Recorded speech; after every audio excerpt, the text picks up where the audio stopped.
दोस्तों, जब मैंने तिब्बती रामायण को पढ़ा तो आई एम सरप्राइज। तिब्बती रामायण हमारी रामायण से बिल्कुल अलग है। यहाँ सीता रावण की बेटी है।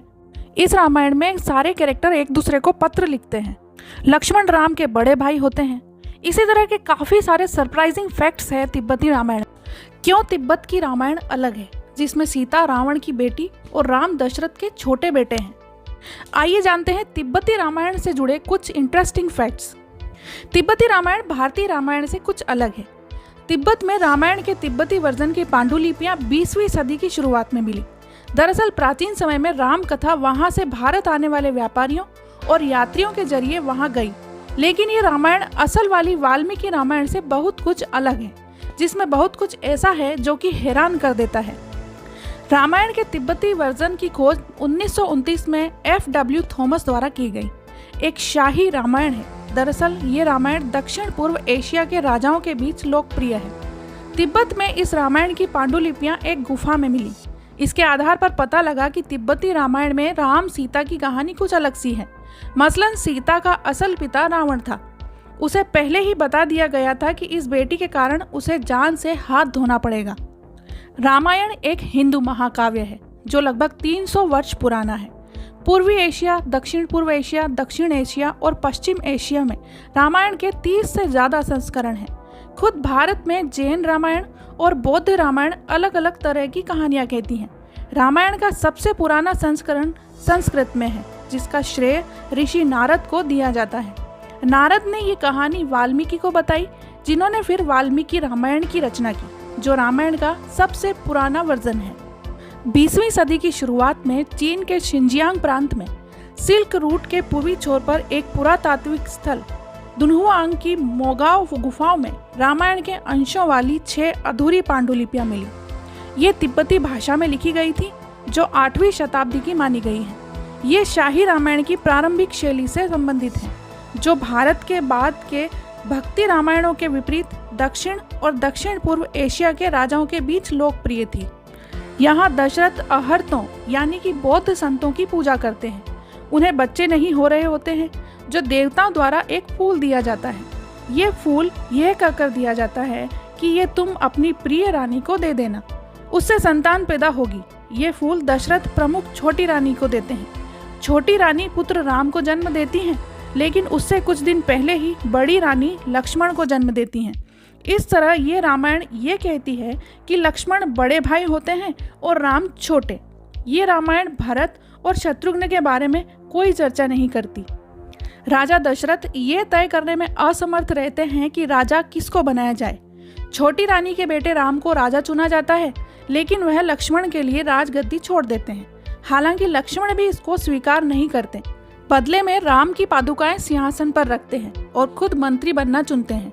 ये रामायण राम के वनवास के बारे में कुछ भी नहीं कहती है। यहाँ सीता रावण की बेटी है, जैसा कि जैन रामायण में भी है। उसे चेतावनी मिलती है कि ये बेटी उसकी मृत्यु का कारण बनेगी। लिहाजा रावण अपनी इस बेटी के त्याग करने का फैसला करता है। उसे एक तांबे के बक्से में रखकर समुद्र में फेंक देता है। ये बक्सा एक किसान को मिलता है, जो सीता को पालता और बड़ा करता है। वह सीता का नाम रोल ने डमा रखता है। ये कन्या राम से विवाह कर लेती है। विवाह के बाद राम उसका नाम सीता रखते हैं। रावण की बहन फुरपाला चाहती है कि राम उससे शादी कर लें। तिब्बती रामायण में रावण की बहन शूर्पणखा का नाम फुरपाला है, लेकिन राम फुरपाला को अस्वीकार कर देते हैं, तो वह नाराज होकर रावण से शिकायत करती है। तिब्बती रामायण में राम को रमण के तौर पर उद्धृत किया गया है। तब राम हिरण के शिकार पर जाते हैं तो लक्ष्मण भी उनके पीछे जाते हैं। तब रावण को मौका मिलता है और वह सीता का हरण करने के लिए एक सुंदर हाथी का रूप धारण करता है। उन्हें अपने ऊपर बैठने के लिए ललचाता है।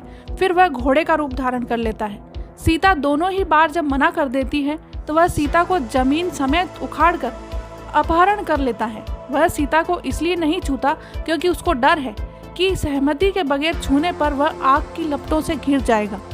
सीता की तलाश करते समय राम का सामना एक काली नदी से होता है, जहां सुग्रीव से मुलाकात होती है, जिसकी आंखों, कानों और नाक से खून बह रहा होता है, क्योंकि उसके बड़े भाई बाली ने उसे बुरी तरह पीटा होता है। राम की मदद से सुग्रीव हिंसक बड़े भाई बाली को मार देता है। इसके बदले वह सीता को खोजने में मदद करता है। तिब्बती रामायण की एक अनूठी विशेषता पत्र लेखन है। लंका पर आक्रमण टालने पर राम सुग्रीव को पत्र लिखते हैं। वह सीता को पत्र लिखकर बताता है कि वह आ रहा है। इसका जवाब बाद में सीता पत्र लिखकर देती है। बाद में सुग्रीव की मृत्यु के बाद हनुमान सुग्रीव का राज्य संभालते हैं। जब वह राम के साथ सीता को खोजने का काम को लेकर उदासीन हो जाते हैं, तब राम उन्हें पत्र लिखकर संपर्क में नहीं रहने के लिए डांटते भी हैं। जब राम और रावण का युद्ध होता है तो रावण अदृश्य हो जाता है। तब राम ने उसको क्षत्रिय धर्म का पालन करते हुए अपने शरीर का कम से कम एक हिस्सा दिखाने की चुनौती दी।